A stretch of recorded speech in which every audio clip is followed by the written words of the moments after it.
tengan todos un feliz día. Hoy nos encontramos acá desde la cabina de Radio Costa Rica y Canal 19. Es un placer realmente saludarlos y estar de nuevo con ustedes con un programa más, ¿verdad? Un programa titulado De Gota en Gota. Vamos a estar tratando el tema del alcoholismo con un invitado especial que tenemos. Y queremos recordarle también, los anuncios de nuestro programa, ¿verdad? Donde pueden encontrarnos y donde pueden localizar a nosotros en Laicos en Acción. Tenemos nuestro Facebook Live, Laicos en Acción, ¿verdad? Para aquellos que quieran visitarle y darle me gusta a la página, pueden hacerlo. Ahí van a encontrar todos los temas que tiremos desde esta cabina, ¿verdad? Nuestro Facebook Live, también tenemos nuestro YouTube. Vea todos nuestros programas, ¿verdad? Si en algún momento se pudo o no pudo ver algún programa de salud o profético que bien se están tocando, o este segmento para jóvenes, puede hacerlo a través del YouTube Laicos en Acción, ¿verdad? También tenemos a disposición el número de WhatsApp 86 64 11 11 para peticiones de oración las 24 horas del día. Sin ninguna pena puede escribirnos a este número para hacer su petición de oración, ¿verdad? En su programa Laicos en Acción. También tenemos a su disposición el libro Mandamientos siendo atacados, ¿verdad? ¿Qué es lo que está pasando en la actualidad? Principalmente con el cuarto mandamiento. Por si a usted le interesa este tipo de material, puede contactarnos en los medios que dimos anteriormente para que lo pueda adquirir sin ningún problema. También la revista El Enemigo Desenmascarado, la estupenda crisis que enfrenta el mundo, ¿verdad? Temas de actualidad que estamos tocando realmente mis compañeros y este servidor en Laicos en Acción. Salud para las naciones, ¿verdad?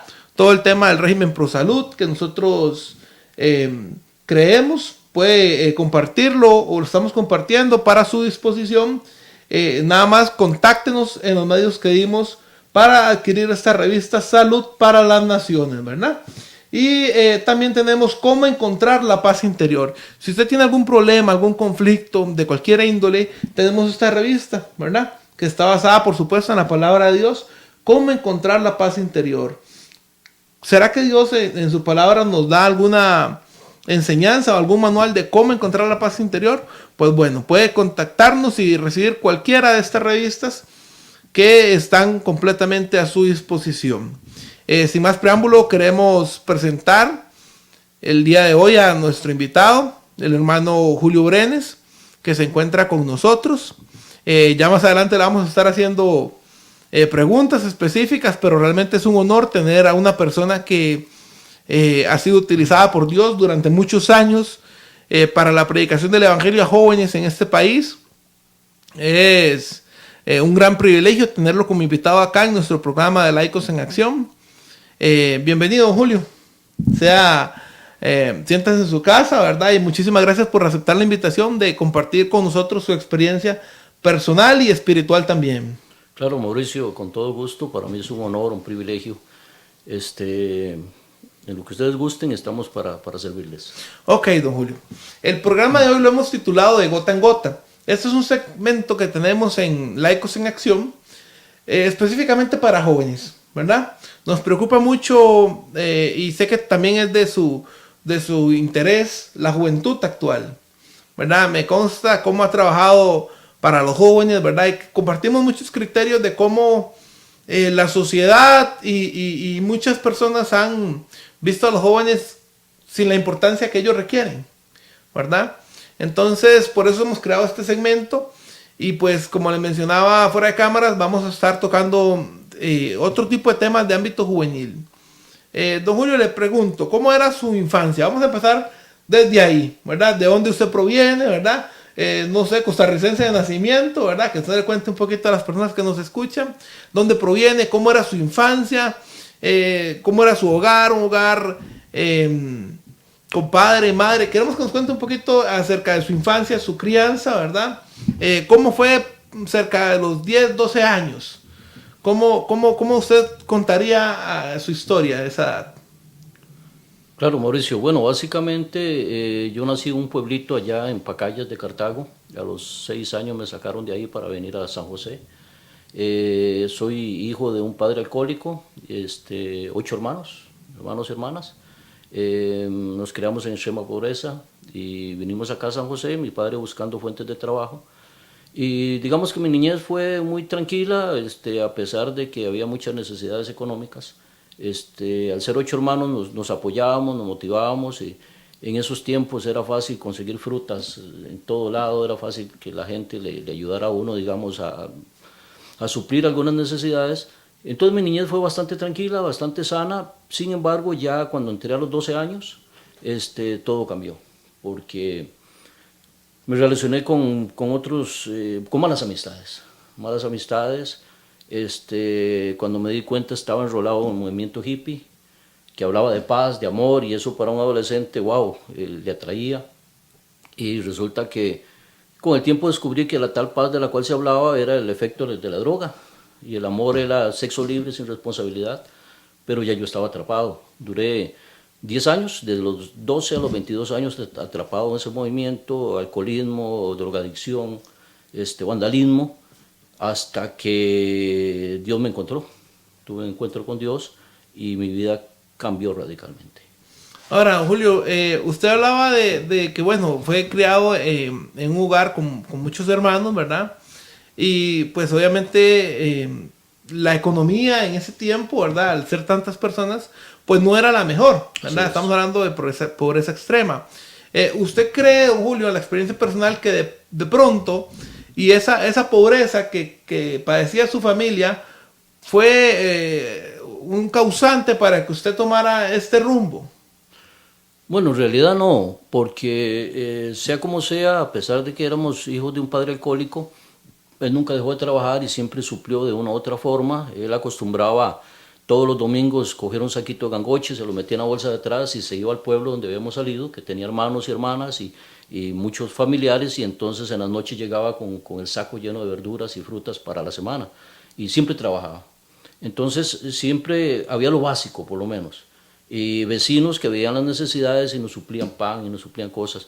Yo siento que más bien yo me crié en ese barrio, una niñez muy tranquila con esas necesidades, pero fue más bien el relacionarme con jóvenes de otro ambiente. Más que todo fue porque en nuestro barrio había un equipo de fútbol y entonces eran muy amigos los que eran los más buenos, los que éramos menos buenos ya nos hacían a un lado. Entonces uno se chasqueaba al decir, bueno, si fueran mis amigos me valorarían tal y como soy. Entonces eso hizo que yo empecé a salir de mi barrio y a buscar otros amigos, y claro, el movimiento de hippie era paz y amor, y no le preguntaban a uno si era pobre, si era rico, si era un buen deportista o no, y entonces esa filosofía lo envuelve a uno, lo aceptaban a uno tal y como uno era, uno se sentía importante, y ya cuando uno se dio cuenta ya estaba atrapado. Ok, don Julio, ¿qué tan fácil, sabemos que eran otras épocas, pero qué tan fácil cree usted que puede entrar un joven, un adolescente, un preadolescente a estas, llamémoslo bandas o grupos, ¿verdad? De malas influencias? Porque, no sé, a través de las películas o a través de documentales, se ha visto de que hay un procedimiento, ¿verdad? Donde se le pide al adolescente o al joven cumplir con X requisito, ¿verdad? Estudiando un poquito y algunos, ¿verdad? Agarran a los muchachos de 12 o 13 años que nunca han bebido licor y les piden emborracharse al límite para formar parte de su banda o de su grupo o de su núcleo de amistad, ¿verdad? Que no es tan bueno para el joven, pero que realmente ellos lo ven como lo máximo, ¿verdad? ¿Qué tan fácil es para un joven que está hoy en día sano, para utilizar algún término, ¿verdad?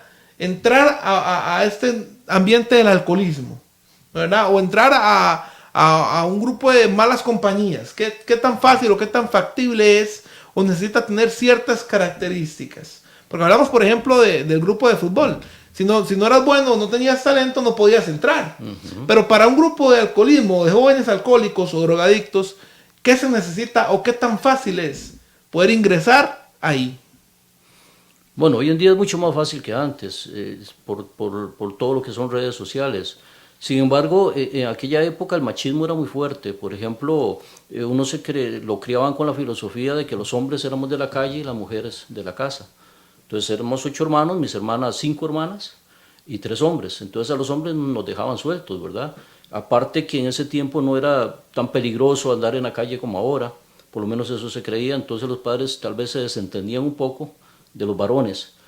Y el machismo que había en ese tiempo era que ya al llegar a los 12 años, que fue la edad en que yo me descarrilé, el machismo era de que si usted es hombrecito, demuéstrelo. Y los mayores lo llevaban a uno a un prostíbulo para demostrar que ya era hombre. Y pruebe este licor, demuestre que ya usted no está bajo la falda de su mamá. Entonces esa presión machista era muy fuerte, y era un ambiente en donde lo iban envolviendo a uno, claro, uno menor de edad, uno sin experiencia, uno lleno de metas, de objetivos o de querer conocer el mundo, cae en manos de hombres inescrupulosos que era como una especie de iniciación. O sea, usted debe tomar, debe fumar, debe ir a prostíbulos y va demostrando que usted ya es hombre. Y yo caí en ese movimiento, en esa forma. Ahora, don Julio, tal vez un poco para los padres y madres de familia. Usted nos cuenta su testimonio y nos dice que fue a los 12 años, 12 años. De que usted fue desviando el camino poco a poco, Así ¿verdad? es. Muchos padres y madres de familia creen que a esa edad del joven pues sigue siendo inocente, ¿verdad? Y creo que pues es una realidad de que en la actualidad ya a los 12 años un joven no es inocente, tiene pleno conocimiento de lo que es bueno y lo que es malo, ¿verdad? Y cómo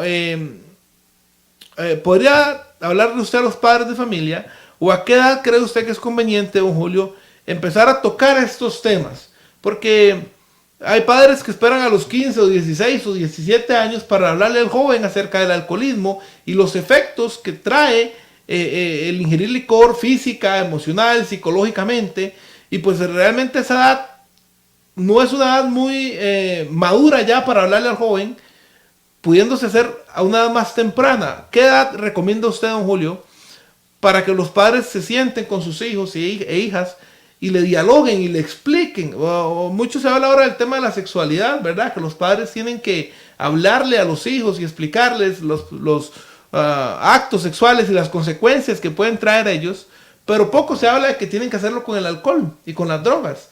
Entonces, pues el niño pues realmente no tiene gran conocimiento, ¿verdad? O simplemente se le plantea un panorama ficticio, ¿verdad? Un amigo o una mala influencia le plantea un panorama ficticio que no es real. Y el niño se queda con ese panorama porque quizás el padre o la madre no le dijo, mira, eso te va a dar 10 o 5 minutos de éxtasis, de felicidad, pero después va a traer una consecuencia y le explique esa consecuencia. Entonces, don Julio, ¿qué consejo le da usted a los padres para que empiecen a tratar estos temas con los adolescentes y preadolescentes? Mira, esto de la edad es importantísimo. Se cuenta anecdóticamente de un abuelo que cuando su niño tenía 7, 8 años, lo sentó y le dijo, mira, ha llegado un momento en que usted y yo hablemos de sexualidad. Y que el nieto se sentó tranquilo y le dijo, dime abuelo, ¿qué quieres saber? Entonces, hoy en día tenemos chicos precoces, Claro. sea, definitivamente, lo que uno en aquel tiempo, 11, 12 años, hoy ya un chico de 7, 8 años está mal informado, muchas veces mal informado. ¿Por qué? Por la facilidad del acceso a las redes sociales, ¿verdad? Que ellos están conectados en un mundo global donde le llega información de todo lado y muchas veces esta información es información malsana o incorrecta.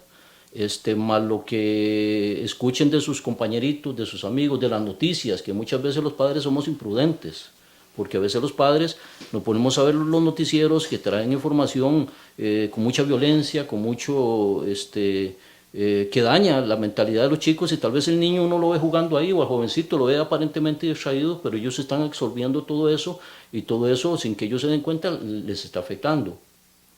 En mi caso en particular, bueno, más bien si nos remontamos a los tiempos bíblicos, a los 12 años era considerado un niño ya un adulto. Le pasó a Jesucristo. ¿Cuándo fue que Jesús, entre comillas, se le escapó de las manos a los papás? A los 12 años. Cuando él se sintió en el derecho de que ya podía entrar al templo y hablar cara a cara y estar mano a mano con los sacerdotes y los líderes. ¿Por qué razón? Porque antes de esa edad las mujeres y los niños estaban en otro sector, no podían estar en el pleno del templo. Entonces Jesús a los 12 años fue y reclamó sus derechos y les dijo, en los negocios de mi padre me conviene estar. Entonces, si uno ve que en los tiempos bíblicos ya a los 12 años se le tomaba en serio, digámoslo así, al chico y a la chica, imagínense en nuestros tiempos. Yo creo que muchas veces pasamos por alto lo que dice Timoteo cuando le dice al joven, nadie tenga poco tu juventud. Creemos muchas veces que los chicos son inmaduros, pero por el mundo en donde ellos se desenvuelven, tienen mucha información más que nosotros, inclusive los adultos. Así es que creo que es bueno estar atento desde que somos chicos, a ir interpretando señales en ellos. Claro, porque ya, bueno, científicamente, bíblicamente también, como menciona don Julio, a un niño a los 12 años, 12, 11, 13 años, ya tiene un carácter formado. Es decir, claro que sí. No es la edad para empezar a formar el carácter, ya tiene un carácter formado. Y avanzando un poco, don Julio, bueno, entras a los 12 años, y ¿cómo fue ese proceso de tomarse uno o dos traguitos, ¿verdad? Como se conoce popularmente, o dos copitas, pues a caer en el alcoholismo a profundidad? ¿Cómo fue ese proceso? ¿Cuánto le tardó, verdad? ¿Qué tan rápido avanzó? Hay jóvenes que avanzan más rápido que otros, hay otros que pues no llegan a caer en ese proceso de alcoholismo y toda la vida ingieren licor sin llegar a tocar fondo, ¿verdad?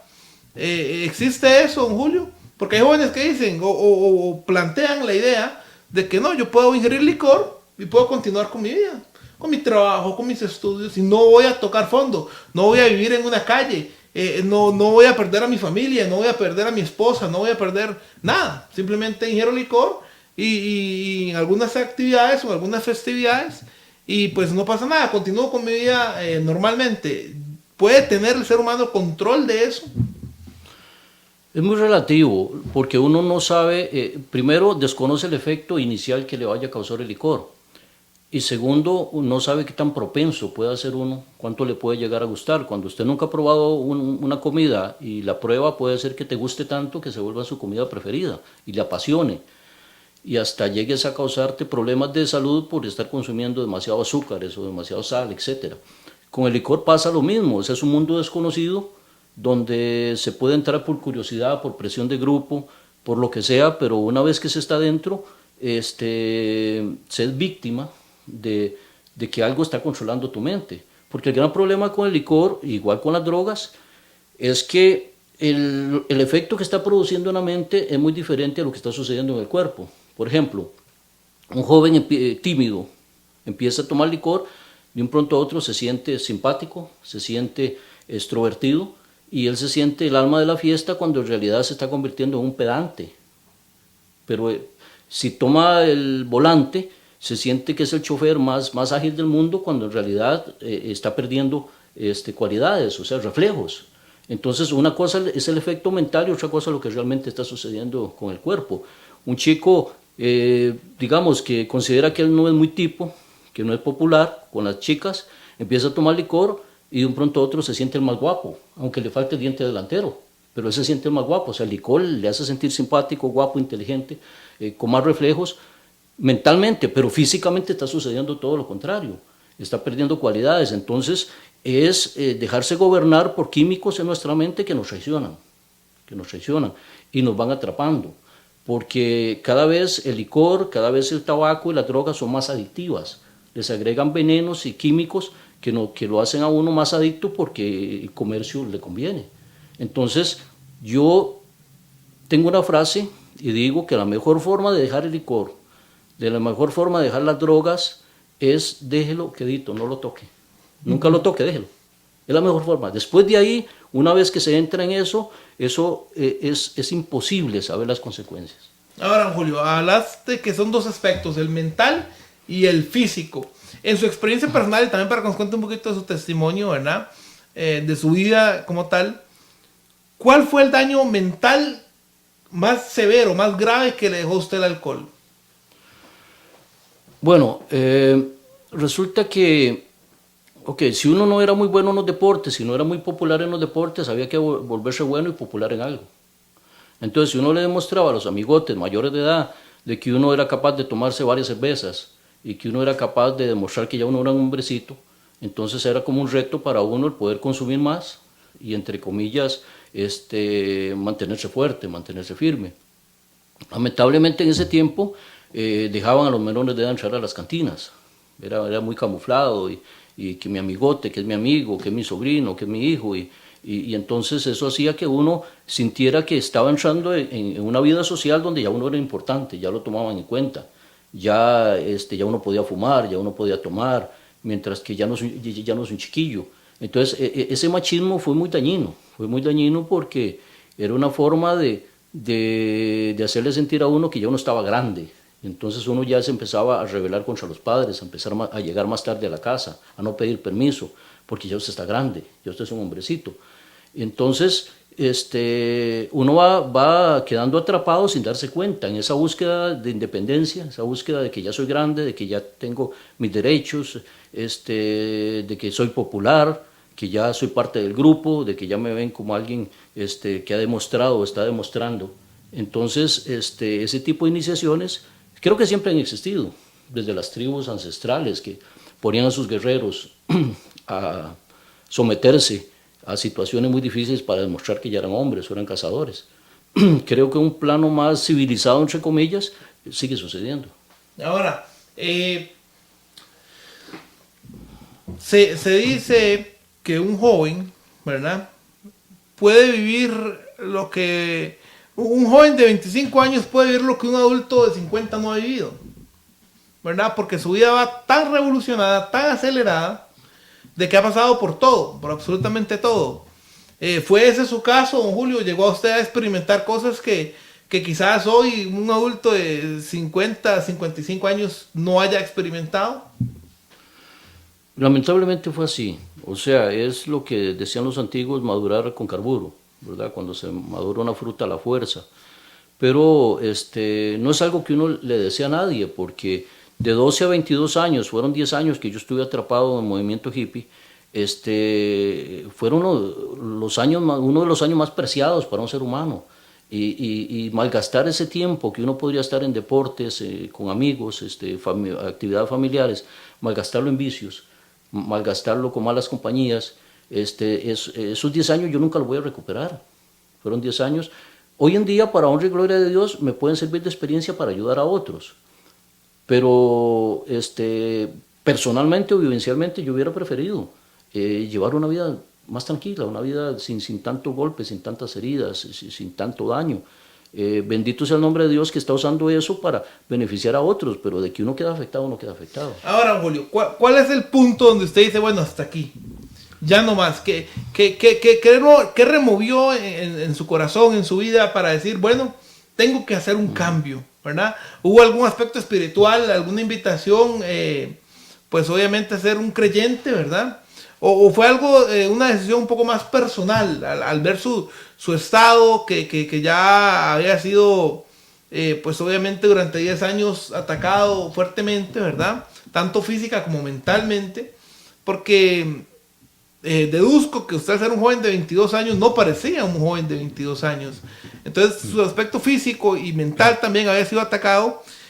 ¿Cuál es el punto, don Julio, donde usted dice, bueno, tengo que hacer un cambio en mi vida? ¿O qué lo lleva a usted a dejar el alcohol? Bien, hubieron dos detonantes. El primer detonante fue que una de mis hermanas, su esposo murió, un paro cardíaco, y dejó una niña de apenas 2, 3 añitos. Como ella vivía con nosotros en la misma propiedad, entonces yo sentí cierta responsabilidad sobre esa niña. Había perdido a su papá. Y para poder ayudar a esa niña yo tenía que estar sobrio. O sea, tenía que estar sobrio, tenía que ver cómo ayudaba a esa niña a llenar ese vacío existencial de falta de un papá. Y yo como tío estaba familiarmente muy cercano a ella, vivíamos en la misma propiedad, pero necesitaba cierta sobriedad. Eso por un lado. A nivel espiritual ya hubo en mí, eso me hizo reflexionar. Pero a nivel físico me pasó una experiencia bastante desagradable. En ese tiempo se permitía fumar en los buses. Yo era un fumador, yo llegaba a las 7 de la mañana a mi trabajo, porque yo en 2 cosas defraudé el movimiento hippie. Una, que nunca dejé de trabajar, y 2, que de vez en cuando me bañaba. que por lo demás era un hippie mal hablado y drogadicto y problemático.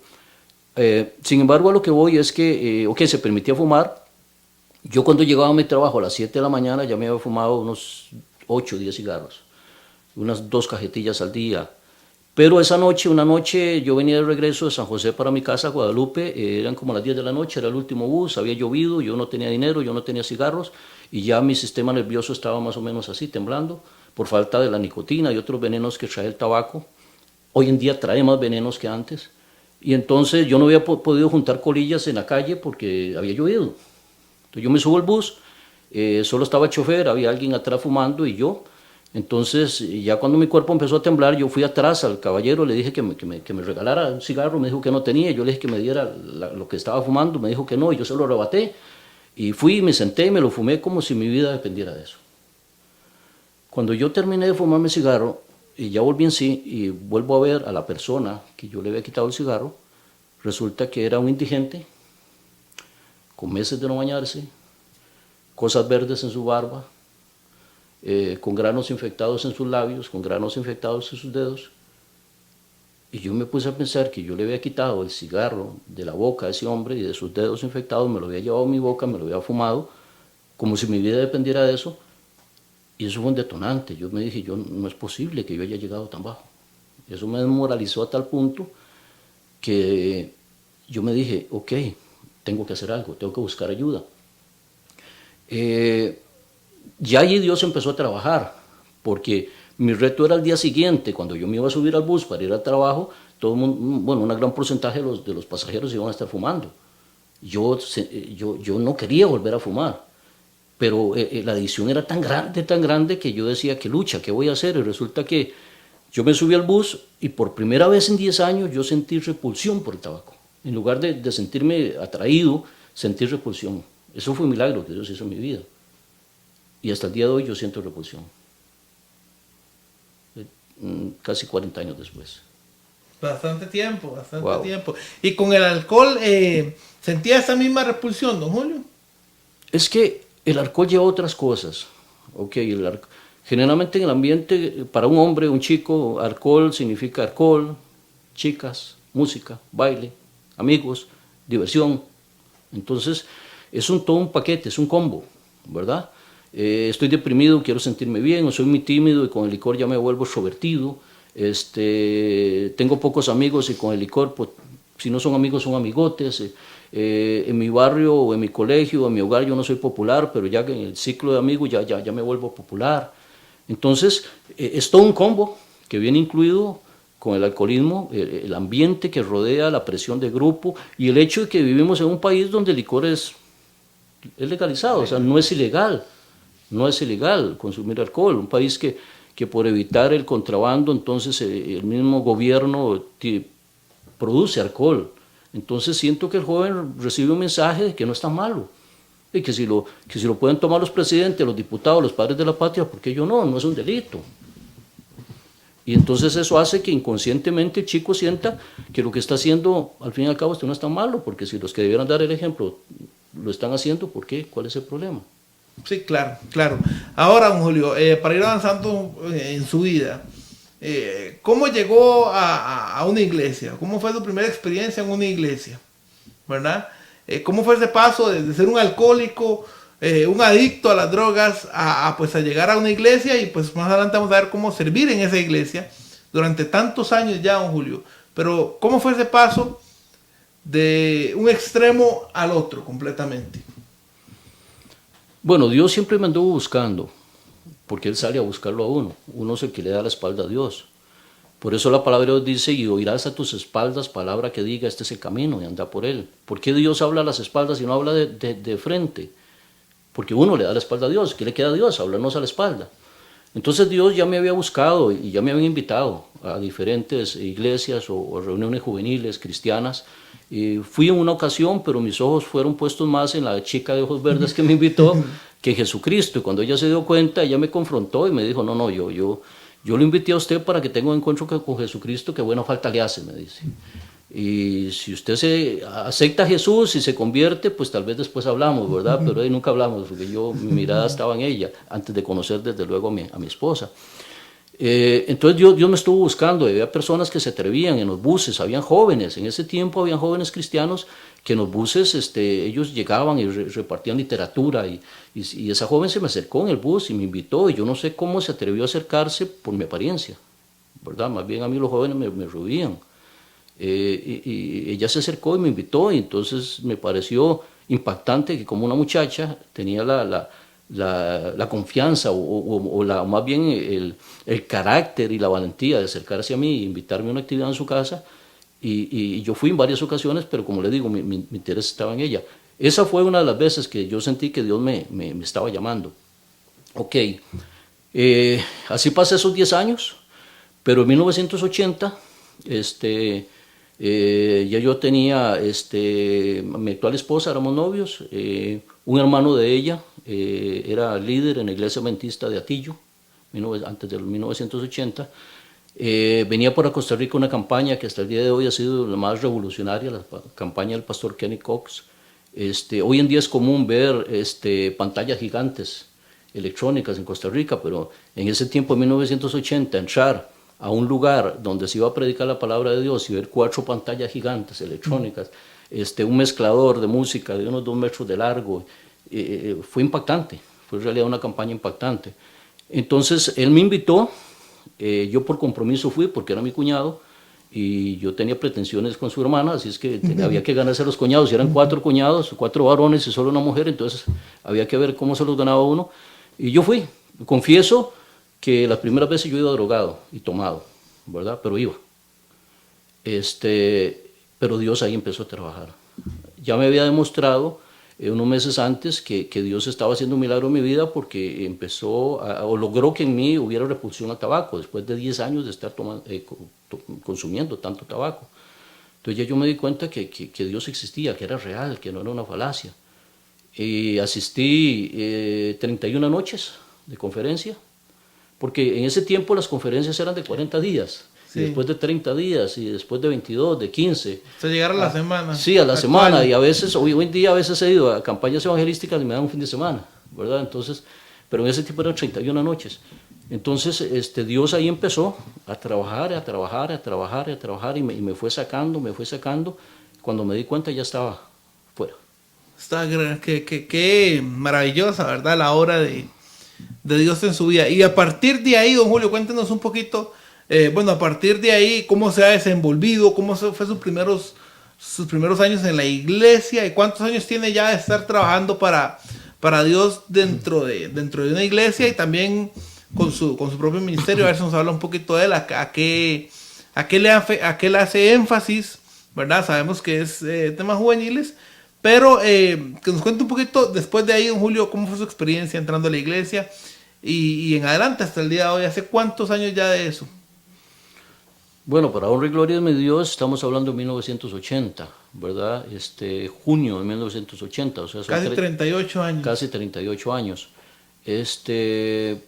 Pues bueno, yo sí tomé una decisión radical, porque habíamos 7 jóvenes del movimiento hippie que éramos como hermanos, o sea, comíamos del mismo plato y éramos hermanos. De hecho, hacíamos pactos de sangre.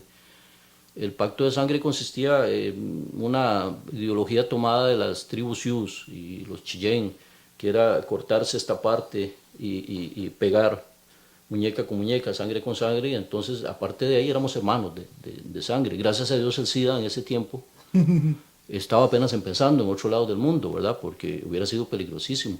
Entonces, para uno, ese era un hermano de sangre, tan fuerte o más fuerte que un hermano biológico.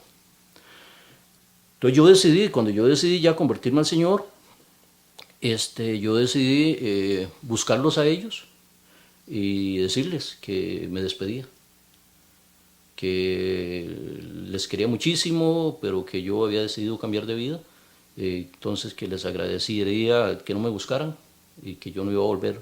Porque en ese tiempo, en el Parque Central de Guadalupe, todas las noches nos reuníamos de 150 a 200 hippies. Ahí nos reuníamos, ahí compartíamos y de ahí salíamos a bailes y discotecas. Y era un centro de reunión. Entonces era muy fácil que nos atraparan a veces, ¿verdad? Porque hacían redadas y a todo el parque y nos atrapaban. Esos 7 amigos y yo teníamos con Pinches y yo, Teníamos un árbol estratégico donde nos subíamos, ¿verdad? A esperar que todo pasara y 2 horas después nos bajábamos y cada uno para su casa. Entonces yo les busqué, les dije, había decidido cambiar de rumbo, que no iba a volver a las actividades que ellos iban. Decidí cortar con la música rock, decidí no volver a usar mezclilla, ni sandalias, ni nada que me identificara con mi movimiento hippie. Me corté el pelo después de 10 años de no cortármelo. Entonces tomé una decisión radical. Porque si alguien quiere salir de un vicio, llámese cual sea, pero deja una puerta abierta, una endija abierta, una atadura, es peligroso que vuelva a recaer. Pero cuando uno toma una decisión radical es como el que se lanza de un trampolín. Una vez que usted se lanzó, ya no puede regresar. No puede regresar. Entonces yo consideré que lo de Dios era algo serio. Y yo partí de esta idea. Yo dije, ok, si yo prácticamente le vendí mi alma al diablo, o sea, si estuve tiempo completo sirviéndole al diablo, con Dios no puedo hacerlo menos. O sea, si tomé muy en serio las drogas y el movimiento hippie, el vandalismo, tengo que tomar muy en serio en Dios, o una cosa u otra. En eso fui muy radical desde el principio. Entonces siento que Dios me tomó en serio, ¿verdad? Y a partir de ahí, cuando yo llegué a la campaña Cox, llegué con mi esposa siendo novios, nos entregamos al Señor juntos y 6 meses después decidimos casarnos. Entonces yo sabía que después del matrimonio podía venir un hijo o una hija en cualquier momento. Y yo desconocía que hoy en día hablan los centros de rehabilitación que con 3 meses que un chico o una persona deje consumir drogas, su cuerpo tiene la capacidad como el mar de limpiarse a sí mismo y sacar todos los tóxicos. Yo lo desconocí en 1980, entonces yo le dije a mi esposa, yo por varios años yo no quiero tener un hijo. No quiero que mi hijo o mi hija, por nuestra irresponsabilidad, vayan a ser con problemas congénitos o predispuesto a consumir licor o drogas. Pues duramos 3 años sin pedir un hijo. Pero eso me dio tiempo a poderme dedicar a entrar a la iglesia de lleno, al movimiento juvenil, a ser parte de muchas actividades de jóvenes, a cambiar de ambiente, ir a montaña, paseos, actividades, excursiones. Y me dio la oportunidad entonces, al no tener un hijo, durante 3 años, de que mi esposa y yo nos metiéramos de cabeza como jóvenes y a servir en la iglesia. Ese fue tan solo el inicio, ¿verdad? Pero yo desconocía lo que Dios tenía en el camino, simplemente yo me puse a disposición. Y desde un principio sí hubo otro detonante ya dentro de la iglesia. A mí me nombraron al año apenas de diácono y director de guías mayores, un club que estaba empezando. Y resulta que entonces, cuando yo estaba en la junta de iglesia, llegó un papelito pequeñito, escrito puño y letra, que decía, los jóvenes de esta iglesia estamos pasando por estas... No, decía a quien interese, los jóvenes de esta iglesia estamos pasando por estas situaciones, y era un SOS, era ayúdenos. Y yo no sé por qué ese papelito llegó a mis manos y quedó en mis manos, hasta el día de hoy lo tengo, ya está amarillento, ¿verdad? Y entonces yo me interesé en la juventud, y a partir de ahí hice química con los jóvenes, y hasta el día de hoy mis mayores amigos son jóvenes. Desde que entró al movimiento eclesiástico, con jóvenes. Con jóvenes. Toda la vida con jóvenes. Primero siendo joven, 22 años. Sí, muy joven. Siendo joven, mi esposa menor que yo, 19 años. Porque mi esposa la conocí a los 16 años en el movimiento hippie, en una discoteca. Era una discoteca que íbamos todos los domingos, ¿verdad? Era como una religión, como ir a la iglesia, ¿verdad? Todos los domingos, no la podíamos perder. Ahí la conocí en el movimiento hippie, a los 16 años, 3 años después nos entregamos al Señor, y luego 6 meses después nos casamos y entramos juntos y ella andaba en clubes conmigo y excursiones y paseos, y fue apasionante, fue maravilloso. Qué interesante, don Julio, qué interesante. Estuvimos buscando algunas frases de escritores y de filósofos acerca del alcoholismo. Algunas están en contra, a favor, y quisiera compartirlas con ustedes. Claro que sí. Y don Julio, que usted nos dé su opinión de unos 30 segundos, 1 minuto, acerca de lo que dice la frase. Quizás podamos iniciar con la primera. Dice: el vino consuela a los tristes, rejuvenece a los viejos, inspira a los jóvenes y alivia a los deprimidos del peso de sus preocupaciones. Lord Byron. ¿Qué podemos opinar acerca de esa frase, don Julio? Bueno, no me sorprende tanto el tipo de frase, porque muchos inclusive usan argumentos bíblicos en cuanto a la palabra vino, y lo he escuchado Lo he visto en programas de televisión de iglesias evangélicas, donde ellos dicen que el problema no es tomar vino, que el problema es volverse adicto. Entonces, eso de la palabra vino sería muy importante saber el trasfondo bíblico, ¿verdad? Porque vino se le llamaba en el tiempo de Jesús, cuando él habla de vino fresco, habla de vino sin fermento, el jugo de uvas, ir al patio y traerse las uvas y hacer un fresco, como aquí en Costa Rica podemos hacer un fresco de limón o naranja, aquí ya esté fermentado. Entonces Jesús dice, tomaremos conmigo vino fresco o jugo fresco de la vid, sin fermento. Sin fermentarse. Bueno, vamos a pasar a la siguiente frase. Es muy interesante, me llamó mucho la atención. El hombre debe al vino ser el único animal que bebe sin sed. Ya vemos por vino alcohol, ¿verdad? Claro, claro. El hombre debe al vino ser el único animal que bebe sin sed. Vea qué interesante. Quizás en su experiencia, Julio, sin necesidad de tener sed, llegaba usted a ingerir licor. Me imagino que eso pasa, ¿verdad? Es que, como le digo, aparte del vino en sí, o la cerveza o el licor, es el ambiente. Es que tal vez un chico y una chica en su casa no le den pelota, como dicen, por ser el menor, pero cuando llega en su ambiente, ya sus amigos ya lo hacen sentir importante, ya él llegó, y entonces encierra más que tomar el líquido en sí. Ahora, sabemos que el ser humano es el único ser vivo con la capacidad de razonar. Así es. Vea qué interesante lo que dice la frase. El razonamiento te lleva a, tengo sed, debo beber agua o beber algo para eliminar la sed. Pero completamente es opuesto. Más bien, el único ser que tiene la capacidad de razonar bebe sin necesidad o sin sed. Suena irracional. De hecho, lo primero que cuestiono en la frase es la palabra animal. Los hombres, el ser humano no es un animal evolucionado. Somos supuesto. Una creación aparte, creados a imagen y semejanza de Dios. No nos pueden rebajar al punto de animal. Y en segundo lugar, está el hecho en sí de que sí hay una sed, pero no física. Es un vacío existencial. La falta de Dios hace que el hombre busque drogas, busque sexo, busque licor, busque amigos, por ese vacío existencial. Entonces sí hay una sed interna. Excelente. Vamos a pasar a la siguiente frase, don Julio, que dice, el alcohol me ha dado más que me ha quitado. Winston Churchill. ¿Será que el alcohol puede darle a alguien más de lo que le ha quitado? Bueno, le puede dar más jaqueca, más dolores de cabeza, más sufrimiento, más malas decisiones, más cicatrices. La Biblia dice, ¿para quién será el ay? ¿Para quién será el llanto? ¿Para quién será lo moratado de los ojos? Para que se detiene en el vino, en la mistura. No mires el vino cuando rojea, o otras palabras, cuando se fermenta, porque entra suavemente, pero después mordirá como áspid, una de las serpientes más venenosas del desierto, y dará dolor. Entonces, muy cuestionable esa frase, a pesar de que venga de un gran personaje. Sí, y no, es interesante, porque dice, me ha dado más, pero no dice qué le ha dado. Claro. Entonces, como mencionabas, pueden ser cosas tanto buenas como malas. Vamos a pasar a la siguiente frase. Un vaso de vino en el momento oportuno vale más que todas las riquezas de la tierra. ¿Será cierto eso, don Julio? No, para nada. Lo que pasa es que el alcohólico o el bebedor ocasional, que no se cree alcohólico, pero pasa toda la vida siendo bebedor ocasional y nunca lo deja, es tan alcohólico como aquel que consume todos los días. Pero lo cierto del caso es que trata de justificar. Trata de justificar su alcoholismo, o sea, que no se vea como alcoholismo. Entonces inventarán cualquier tipo de frases bonitas, como el chico que quiere conquistar a una chica. Le ofrece el cielo, la tierra y el mar que no son de él. Es fácil ofrecer eso. Es más fácil, claro, por supuesto. Vamos a pasar a la siguiente frase. Vean qué interesante esta. El que al mundo vino y no toma vino, ¿a qué vino? Es una pregunta que los jóvenes se harán. Yo tengo que experimentar eso. Si no, pues yo que todos hablan, que todos comentan lo que es pues caer al límite de la embriaguez o caer emborrachado, como se conoce popularmente, ¿verdad?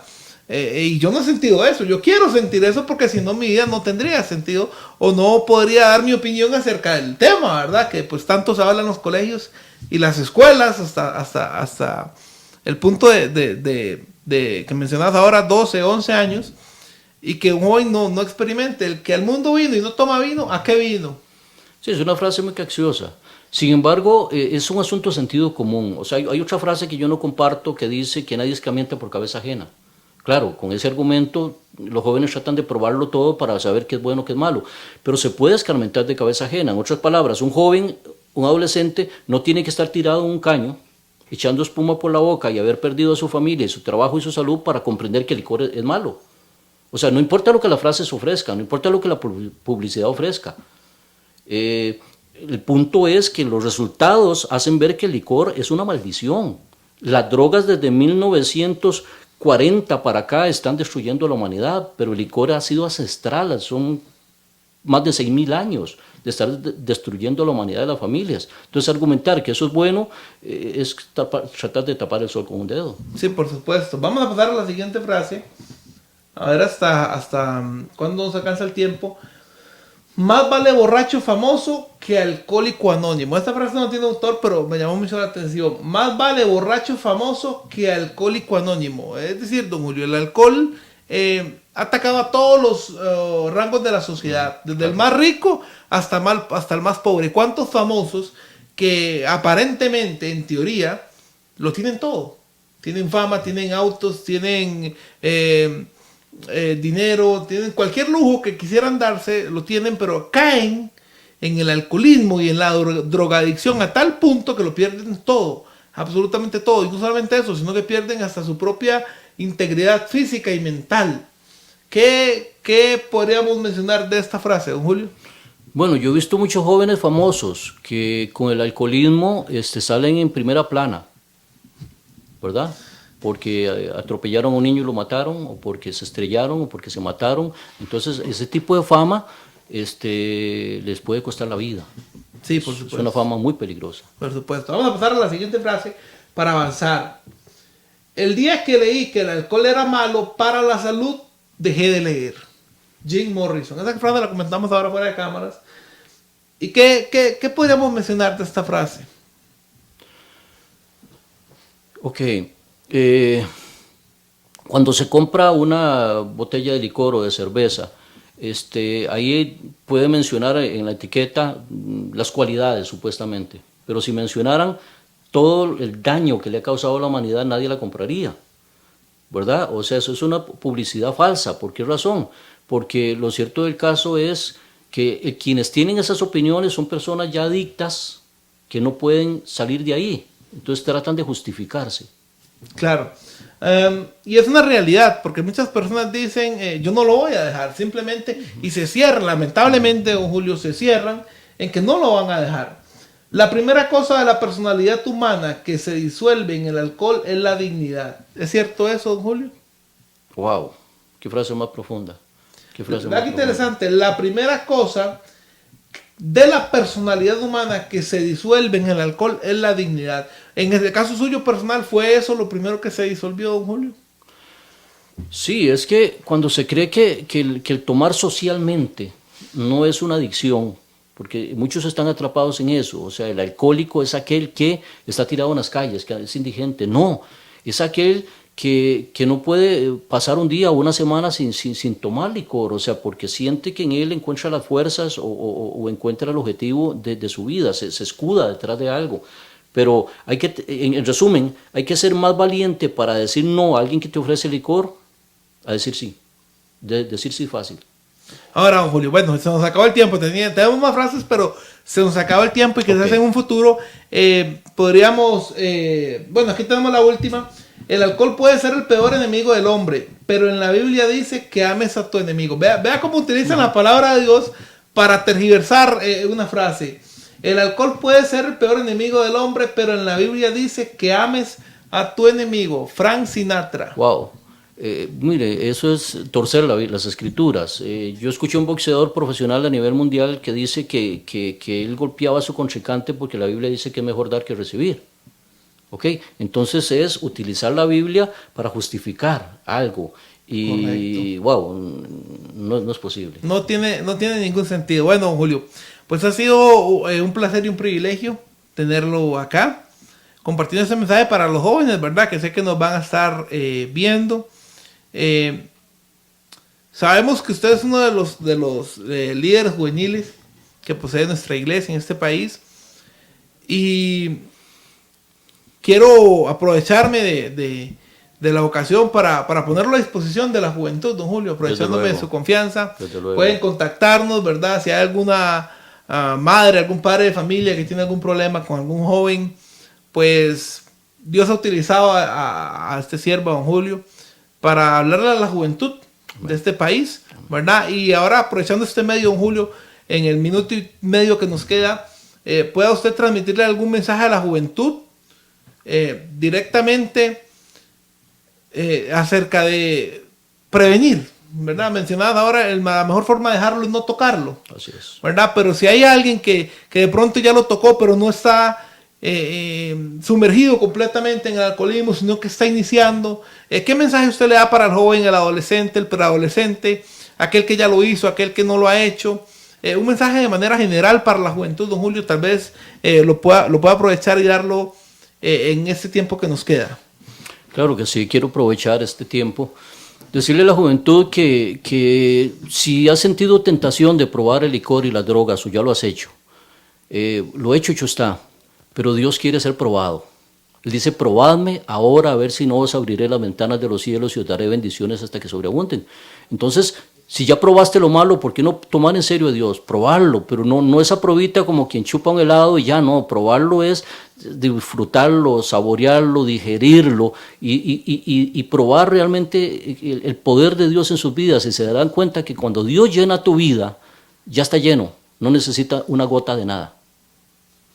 Ok, don Julio, muchísimas gracias. Tenemos por costumbre, ¿verdad? Como es debido, terminar con una oración.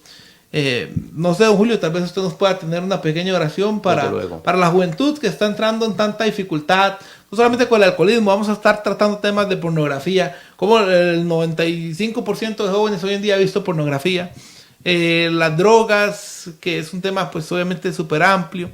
Entonces, don Julio, poner a esa juventud en oración, ¿verdad? No sé si de pronto nos colabora, don Julio, con eso para finalizar este programa, que ha sido pues realmente un placer tenerlo acá con nosotros. Y esperamos que no sea la última vez, ¿verdad? Le estaremos invitando nuevamente para tocar otros temas y que nos comparta su experiencia, como lo ha hecho el día de hoy, don Julio. Con todo gusto, Mauricio. Vamos a orar. Señor Dios, en este momento ponemos delante de ti a toda la juventud, los que están dentro, los que están fuera. Padre, para que en ellos tú puedas hacer una obra de transformación, que ellos te den a ti la oportunidad real y definitiva de que tú tomes el control de sus vidas y le liberes de cualquier atadura, de cualquier vicio, de cualquier costumbre que les ha atrapado, Señor.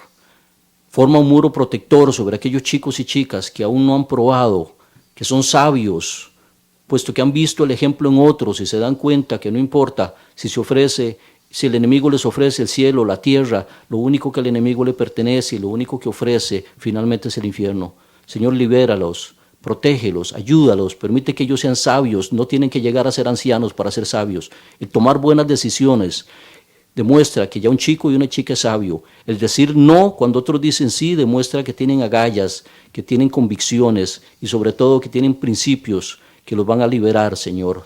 Lo pedimos y lo agradecemos en el nombre y por los méritos de Jesucristo. Amén. Amén, Señor. Nada más, don Julio, muchísimas gracias. Que Dios lo bendiga. Bendiciones.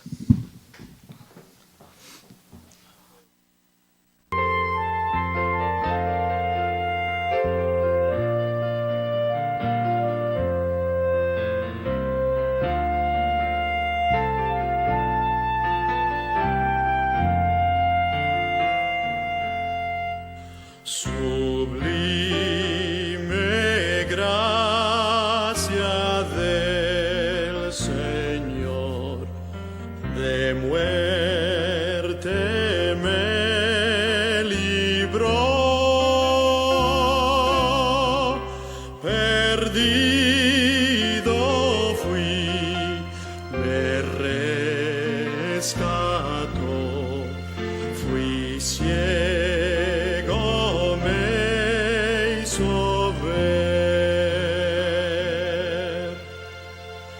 Me